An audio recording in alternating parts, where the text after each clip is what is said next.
Shalom amigos, les habla Sergio Bacari del canal Un Bacari Suelto en Israel, otra vez con ustedes, otro viernes en Jerusalén, esta vez para responder a la pregunta, ¿quién mató a Jesús? Después del paseo que hice con Alfredo en la Galilea tras las huellas de Jesús, después de leer todos los comentarios que ustedes me mandaron y me explicaron acerca del tema que yo le había preguntado a Alfredo aquel día, y luego de que yo mismo estudié por mis propias fuentes, con mis propios medios acerca del tema, hoy voy a responder la pregunta. Detrás mío está la tumba de David, arriba mío está el cenáculo donde Jesús hizo la última cena durante la festividad de Pesaj, y desde aquí voy a salir a caminar y voy a llegar hasta el Getsemaní. No en vano, aquí hizo la última cena, de aquí huyó, fue hasta el Getsemaní, ahí lo atraparon, y mientras hago todo ese recorrido, vamos a intentar responder a esta pregunta por boca de un judío, dando su propia opinión que no refleja la opinión de nadie. Empecemos, amigos. Amigos, al ser temprano a la mañana, casi las 7 de la mañana, el cenáculo todavía está cerrado al público. Pero a nosotros lo que nos importa no es tanto lo que hay adentro, sino lo que pasó. Y la pregunta de hoy es, ¿quién mató a Jesús? Desde los evangelios hasta Nostra Aetate, los judíos fuimos acusados de aquella crucifixión. ¿Cómo sucedió todo eso? Bueno, yo voy a intentar, como les dije, explicarlo desde mi punto de vista, que es el propio, y no represento a nadie más que a mí mismo. En el año 1965, como parte del Concilio Vaticano II, la Iglesia Católica publicó una largamente esperada declaración titulada Nostra Aetate, ofreciendo un nuevo acercamiento a la cuestión de la responsabilidad judía por la crucifixión de Jesús. El documento argumentó que los judíos del mundo moderno no podíamos ser tomados como responsables por la crucifixión de Jesús y que no todos los judíos vivos en la época de la crucifixión fueron culpables del crimen. Esto fue un notable paso adelante en la historia de las actitudes cristianas alrededor de Jesús, dado que la culpa judía por la muerte de Jesús ha sido un eje del antisemitismo cristiano durante 2000 años.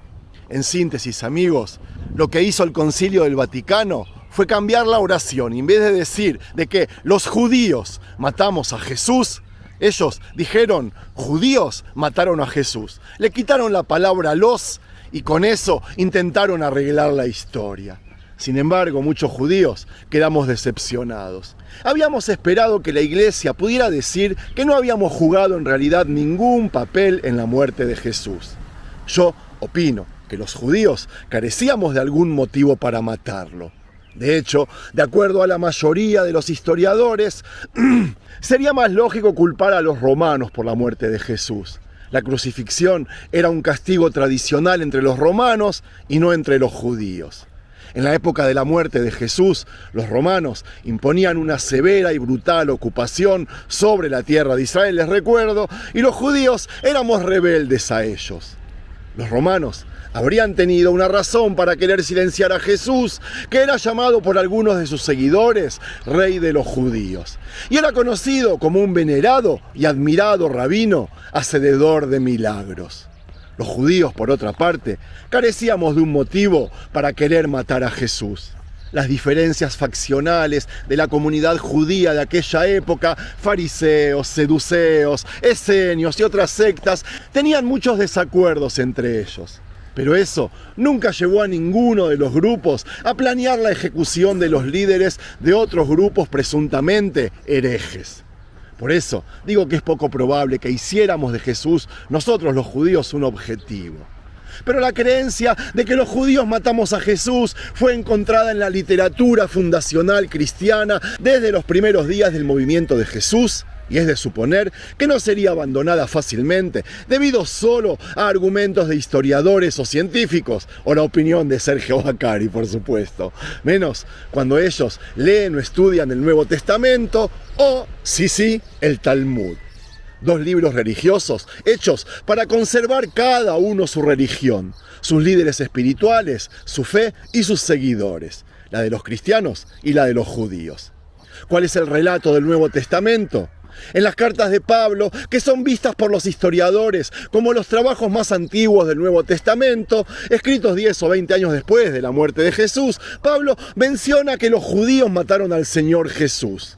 Pero él lo dijo algo así como al pasar. Amigos, la idea de que los judíos cargamos de manera primordial con la responsabilidad por la muerte de Jesús figura de una manera más clara en los 4 evangelios: Mateo, Marcos, Lucas y Juan. Ellos tienen relatos algo diferentes de la vida de Jesús. Mateo, el evangelio mejor conocido, describe el injusto juicio de Jesús organizado y presidido por el sumo sacerdote judío que busca por todos los rincones para encontrar a cualquiera que testifique en contra de Jesús. Según este libro, el sumo sacerdote concluye que Jesús es culpable de blasfemia y pregunta al consejo judío cuál debe ser la pena. «Merece la muerte», le contestaron.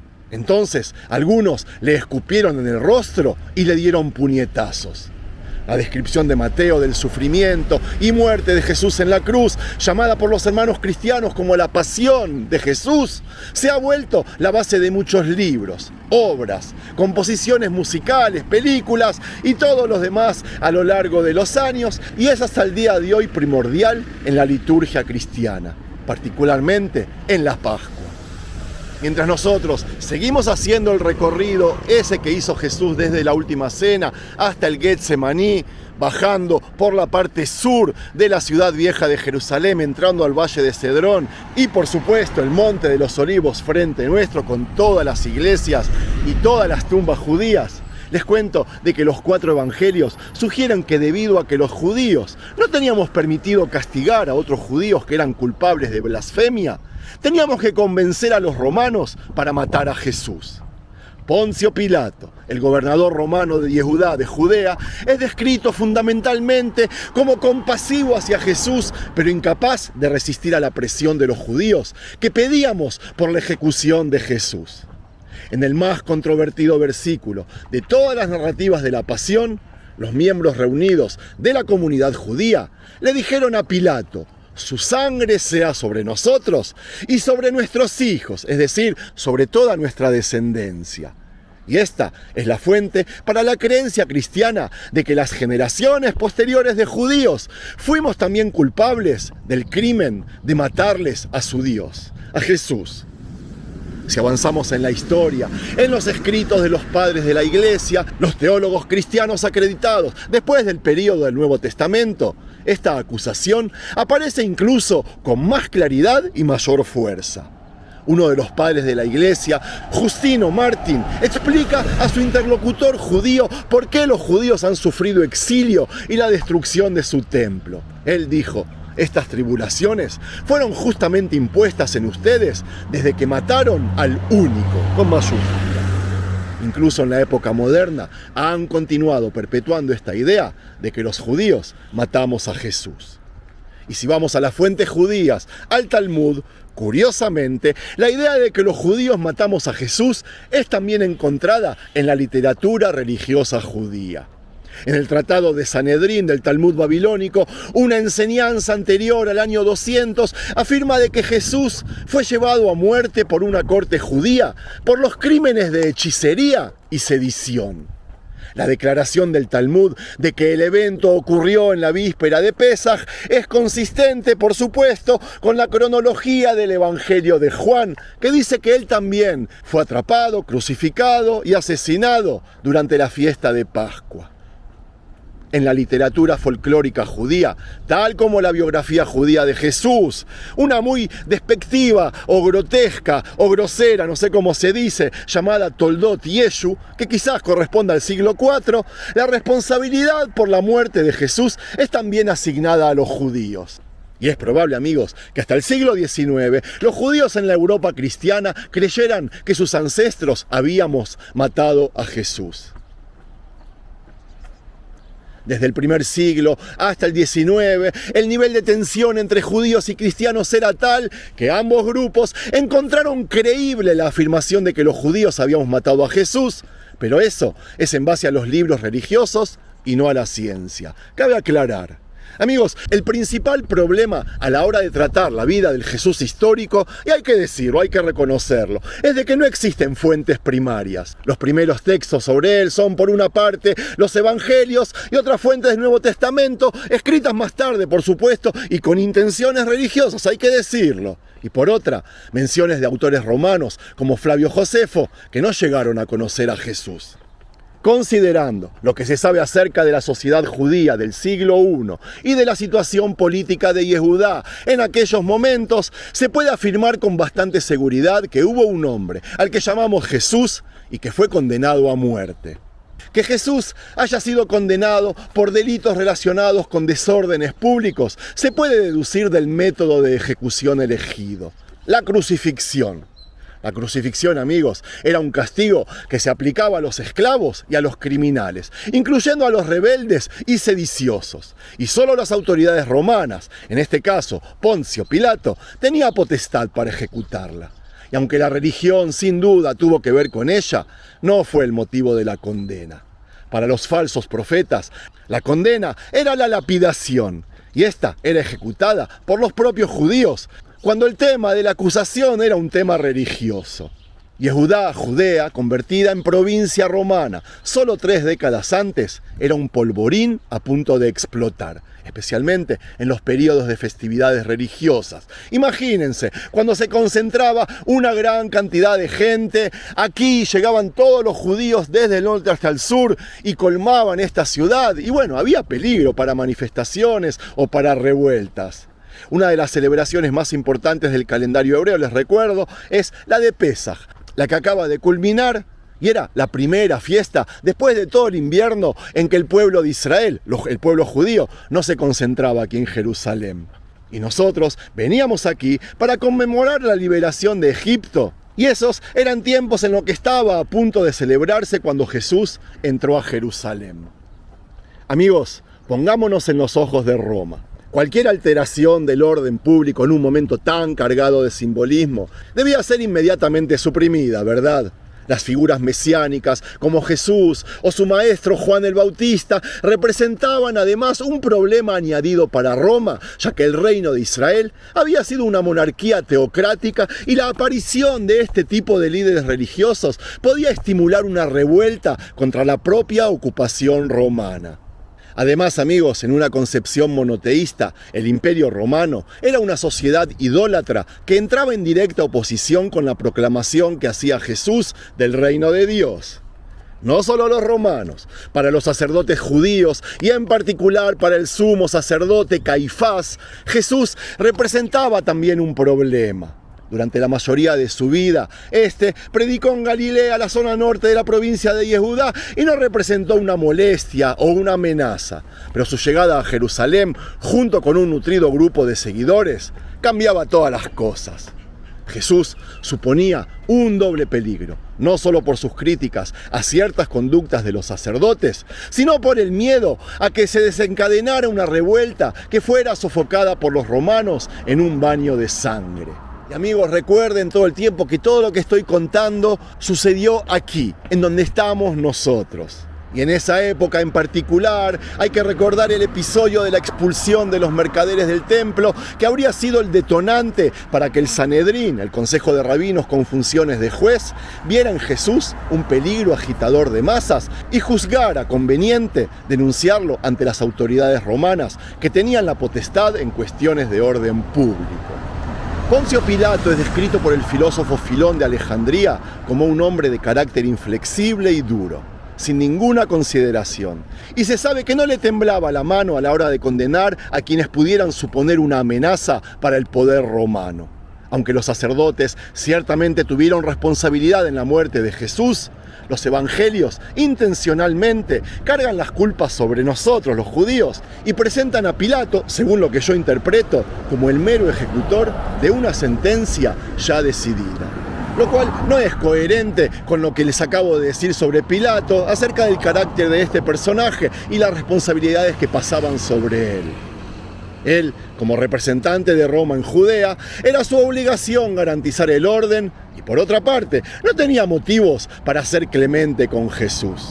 Yo creo y repito, soy judío y quizás no soy objetivo, que la responsabilidad atribuida mayoritariamente a los judíos debe entenderse en el contexto de evangelización. A los autores cristianos en ese entonces les interesaba convertir al público romano. Entonces, presentar a su propio pueblo como culpable de la ejecución de Jesús no era conveniente. Y por eso quizás acusaron a los judíos. Los judíos éramos un buen chivo expiatorio, lo fuimos toda la historia.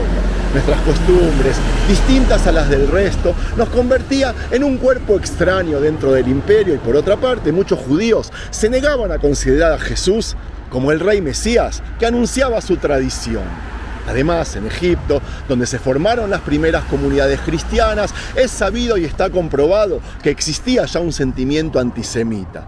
Y eso puede que haya reforzado la idea que estoy trayendo ahora. Y ya en el Getsemaní, aquel lugar donde fue atrapado Jesús, quiero decirles de que la elaboración de los evangelios en cuanto a obras de proselitismo religioso enfatiza el carácter místico de la muerte de Jesús. Y eso es legítimo, no juzgo, Los judíos hicimos lo mismo con nuestra Biblia o Talmud y los primos musulmanes lo mismo con el Corán. Pero yo estoy seguro que quienes la propiciaron, ordenaron y llevaron a cabo esa ideología o esa fe, jamás pudieron imaginar la trascendencia que tendría incluso 2000 años más tarde. Para ellos, y apuesto lo que quieran, se trató de ejecutar a un alborotador más.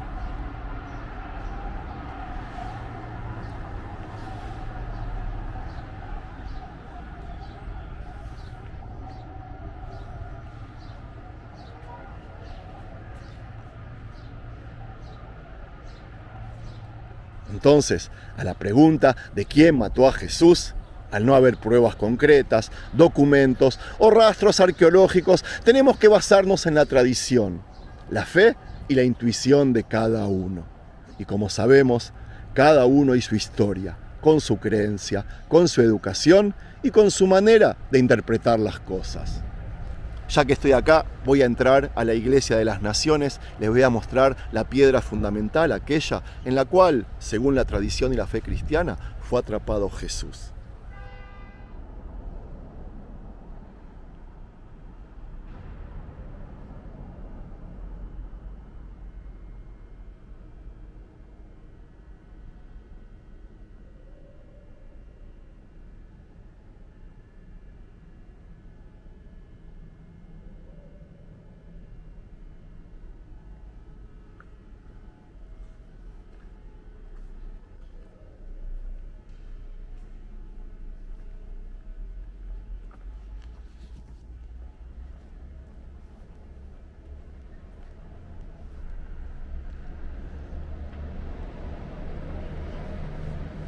Bueno amigos, por supuesto mantuve el silencio dentro de la iglesia y el video lo voy a terminar aquí con una vista desde el Monte de los Olivos hacia la Puerta de Oro, la Puerta de la Misericordia, aquella puerta que cierta vez, según la fe cristiana, entró Jesús glorioso mientras todo un pueblo lo alababa.